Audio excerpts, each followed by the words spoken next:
I'm definitely not a mechanic and don't judge the room, but my generator was spitting oil out of the carb. So I went and bought one off of Amazon. She's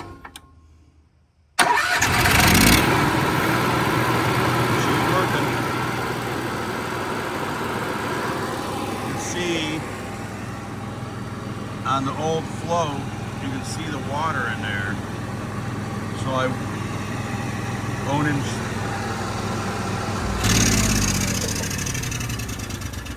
carbs are so expensive, I will buy the float, fix it at some point, so I have a backup.